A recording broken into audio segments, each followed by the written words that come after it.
I used to think manipulation was obvious, like someone controlling you, pressuring you, forcing you into things you didn't want. But what if I told you, the worst manipulation doesn't feel like pressure at all? It feels like your idea. If you asked me back then, I would have told you I was completely in control of my life. Every decision I made felt intentional, thought out. Mine. Who I spent time with. What I believed. Even how I saw myself. It all felt like me. That's why I didn't notice what was happening. Because nobody was telling me what to do. They didn't need to. They just shaped what I wanted. And once you control what someone wants, you don't have to control anything else. It started in a way that felt positive, encouraging even. They believed in me more than anyone else ever had. At least, that's what it felt like. They'd say things like, "You have so much potential. You're different from other people. You just need to think bigger." And when someone sees something in you that you've always secretly hoped was true, you listen. That was the first hook. Not control. Validation.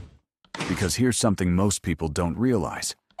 Validation is one of the strongest psychological entry points for manipulation. If someone can make you feel understood, they can start to influence how you understand yourself. At first, it felt like they were helping me grow. They gently challenge my decisions, not aggressively, just enough to plant doubt.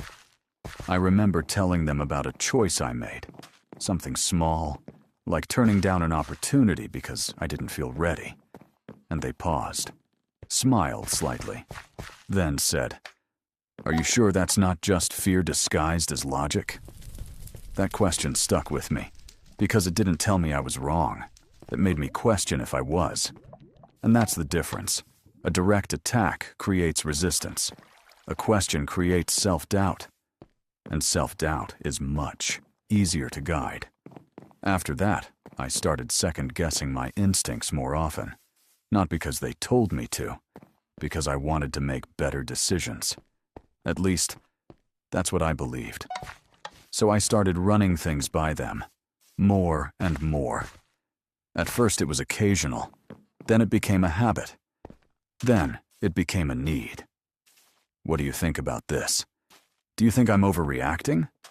Would you do this if you were me? And every time they answered, they didn't give me orders. They gave me perspectives, carefully framed ones, just enough to tilt my thinking, never enough to make it obvious. That's another dark psychology principle. The best manipulators don't override your decisions. They influence the process you use to make them. Looking back, I can see the shift so clearly. But when you're inside it, it feels like growth. I started changing things about myself, my habits, my priorities, even the way I spoke. Not because I was told to, because it felt like improvement. They'd reinforce it too. Every change I made that aligned with their influence got rewarded. Attention, approval, subtle praise. You're evolving. I like this version of you. You're finally stepping into who you're meant to be. And that felt good. Too good. Because now I wasn't just changing. I was attaching my sense of worth to their approval of those changes. But here's where it gets dangerous. The moment your identity starts depending on someone else's validation, you stop asking, "Is this right for me?" and start asking, "Will they approve of this version of me?" That's the shift. And once that happens, you don't need to be controlled. You self-adjust. It got more subtle over time. They started introducing comparisons. Not directly, never harsh, just strategically placed observations. You know, most people at your level would have handled that differently. Or, "I just think you're capable of more than what you're settling for." That word, settling, hit something deep. Because now it wasn't just about improving. It was about not being enough. And once insecurity enters the equation, manipulation accelerates. Because now you're not just trying to grow. You're trying to fix yourself. The moment it all peaked didn't feel dramatic.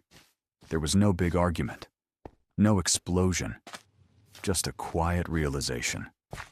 I was about to make a decision, a big one that would affect my life in a serious way.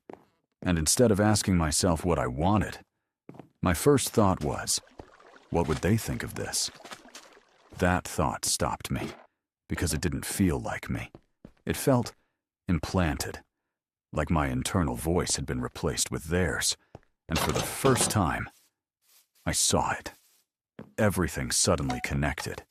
The validation at the beginning, the subtle questions, the reframing of my choices, the encouragement that slowly became expectation, the approval that turned into dependency. None of it was random. It was a system, a gradual rewiring of how I saw myself. And the most disturbing part? I had participated in it. Willingly. That's the illusion of manipulation.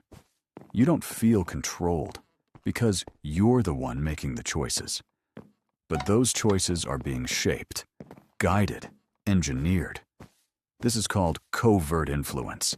It's not about forcing behavior. It's about shaping perception. Because once someone influences how you interpret your own thoughts, they indirectly control your actions. It's subtle, it's quiet, and it's incredibly effective. Breaking out of it wasn't instant, because there was no clear moment to rebel. No obvious villain, just awareness. And awareness is uncomfortable, because now you have to question everything. Was that really my decision? Did I actually want that? Or was I trying to become someone they would approve of? I started doing something simple. Before every decision, asked myself, if they didn't exist, what would I choose? And the answers shocked me, because a lot of them were different. That's when I knew how deep it had gone. The hardest part about manipulation isn't realizing someone influenced you. It's realizing how much of you got lost in the process. I wasn't forced. I wasn't threatened. I wasn't controlled in any obvious way. And yet, somehow, I still became someone else. That's what makes this kind of manipulation so dangerous. It doesn't take your freedom.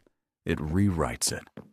If you've ever made choices that didn't fully feel like yours, comment aware and subscribe, because the most powerful manipulation doesn't control what you do. It controls what you think you want.